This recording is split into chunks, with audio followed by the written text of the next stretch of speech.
қазақ үшін бір аса бір маңызды дүние болатын болса, ол қазақтың саны. Оның ішінде біз үшін аса маңыздысы меніңше оралман мәселесі. Бұл жерде көп дүние идеология арқылы іске асу керек.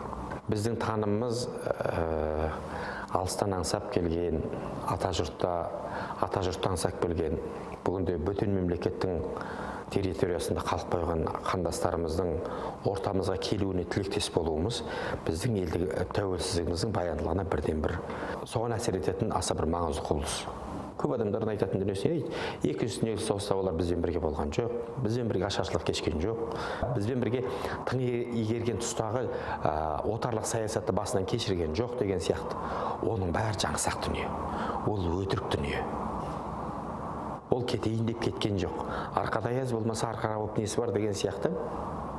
Мысал үшін, арғы бетте Қытайдың территориясында қалып қойған қазақтар, ол бұл жерден үдере көшкен дүние емес. Мао Цзедун мен Сталин келісіп отырған сызығының ар жақ бер жағында қандастарымыздың қалып қойғандығы ғана.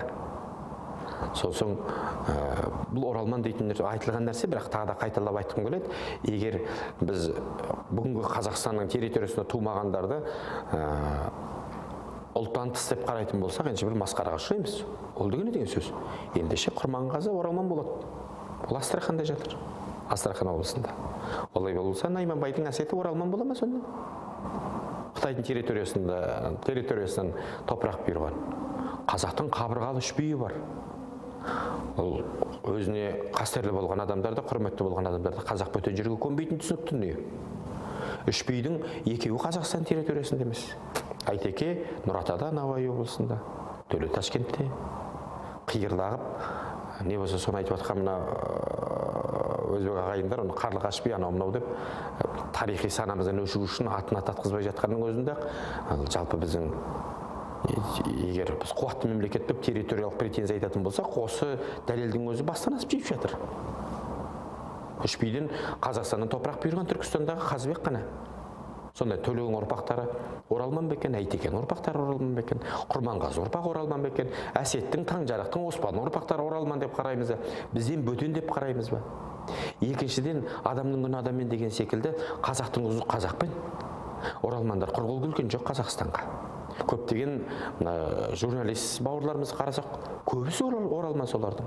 Монғолиядан келген, Қытайдан келген, Өзбектен келген балаларымыз бар, інілеріміз, қарындастарымыз бар. Дәстүрге уызынан жарып келген балалар. Кәдімгі жайлау көрген балалар. Шайқаған майдан нанға жағып жеген балалар. Тайға мінген балалар. Алтайдың кәдімгі бұла табиғатын сол саф ауасын жұтып өсіп, уызынан жарып адам болып, қазақ болып қалыптасып келген балалар. Олар құлғыл келген жоқ, олар қара жолға ала келді. Олар Майра Мұхаммедқызы болып келді. Олар Өзбектен келген кезде Бақыт Сәрсекбаев болып, алтын медалін ала келді. Қанат Ислам болып, ол бүкіл қазақтың абыройын көтере келді. Қаптап жатыр ондай адамдар. Олардың бәріне бөтен көзбен, суық көзбен қарау, сенің ұлттық негізіңе бұл да тамырына құйған о екенін біз бір сәт естен шығаруымызға болмайды. Қазақтың жалпақ тілімен айтқанда, әлемнің балаларының екі жаққа бөлініп кетуі, біреуінің Қарақалпақтың территориясында, біреуінің Қазақстан территориясында қалып қалу, бұл бір тарихи қасірет болатын болса, енді сол ағайынның табысуына ала көзбен қарау, бұл барып тұрған ақымақтық ағайын. Бір қайдағы бір келімсек, не бір жексұрын қылық жасап жатқанда кешіріммен қараймыз да, бір оралман қылдан тайып кетсе зірк-зірк етеді біздің шенеуніктер. Осы бір масыл болғандай көрініп, соның жүгін тапыр өзінің мойнына түсіп отқандай, соның бір қиыншылығы, соның бала шағасына келіп отқандай қылып зіркілдеудің ар жағында ана құл қожаның ту сыртындағы назарын бей сезіп тұрады. Соған жағу үшін істейді дейді. Бір кейде ұлтқа тіл тигізгенде, дінге тіл тигізгенде, дәстүрге тіл тигізгенде, соның бәрін қолын сілтеп, қойшы, онда тұрған не бар дейсің. Енді олар сөйтеді, енді бұл бүйтеді деп жатқан кезде, ол әр жағы бір жек көріп тұрғандықтан емес, осы айтқан сөзі ту сыртындағы қожаларын ұнайтын білетін, құлдық санадан шығатын дүние. Оралманға деген өзің қандасыңа деген суық көзқарас, ол сенің ұлттық тамырыңа жасаған нақты бір шабуыл. Осы әрбір қазақтың баласы білу керек. Мың айтса да тозбайтын бір Абайдың сөзі бар. Біріңді қазақ, бірің дос көрмесеңіздің бәрі бос. Қазақтың қазаққа деген махаббат болмайынша біз ел болмаймыз. Қазір арнайы түрде сондай саясат жүргізіледі. Қазақты қазаққа айдап салу. Оны әртүрлі наным сенімге бөлу, қара қазақ, шала қазақ, ана тіл білмейді, басқа болмайды. Олай емес, ол сенің қазағың, қандасың. Алла тауфиқ беретін болса, ол бәрібір қайтып келмей тұрмайды. Адамда генетикалық жады дейтін дүние болады. Генетический код дейді. Сол генетикалық жадысын түртетін дүниелерді біз жасауымыз керек. Өзің қандасыңа деген мейірім керек. Мейіріммен қарасаң, махаббат туғызбай, мейірім туғызбай тұрмайды. Ал өшпенділік өзінен өзі белгілі. Өшпенділік кек туғызады. Кек алауыздыққа, ал алауыздық алтау ала болған кезде ауыздығынан айырылуға алып келеді. Біз төртеуі түгендеуіміз керек, қазақтың бірлігі керек. Соның бір парасы, соның бір жолы оралманға деген біздің бауырлық көзқарасымыз. Оның ішінде де әртүрлі бар. Оның бәрін бір деңгейі керемет емес. Кешегі былайша айтқан кезде бір керемет, олар зиялы бола қалып жатқан ештеңесі де жоқ. Өзіміз сияқты ауылдағы қазақтар ғой, кәдімгі мал бағып жүрген. Жай адамдар.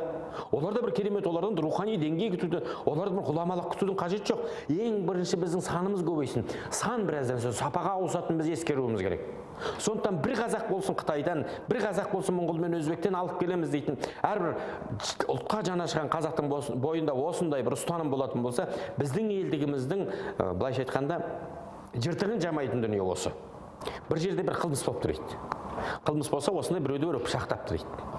Ел болған соң ішінде бұзақы, тентек, телісі болмай тұрмайды ғой. Соның ішінде бір оралман осындай нәрсе жасса, бүкіл ақпарат кеңістігі қуанып, оны оралман екен асын сызбайды. Кеше кері жақтың тұқымдары бар, күнде Өскемен, Павлодарда, Оралда кісі өлтіріп атқан. Оларға келгенде кері жақ еді, ол кешегі Жармақтың тұқымы еді деген сөзді айтпайды. Керексіз фамилиясын толық жазбайды. Бір әрпін қойды, нүкте қоя салады. Ал оралман қылдандайса, оны айқара көрсетіп. Бұлар бүгінде саясатқа кірісіп жатыр. Олар бүгінде осындай бұзақылық жасап жатыр. Ол бергеннің қадірін білмейді деп. Сосын тағы бір айтатын нәрсе. Қазақи яның бұл байлығы кімге шашылмай жатыр. Бұл түсінікті нәрсе. Енді біз мемлекеттік қуатымыздан шығатын дүние бар. Оның саяси астары болуы мүмкін, жарайды. Мәселе онда емес. Бірақ оралманға бөлінген бір азғантай ақшаны, жалпы осыны былай алып қарайтын болсақ, бір керемет үлкен көп ақша емес.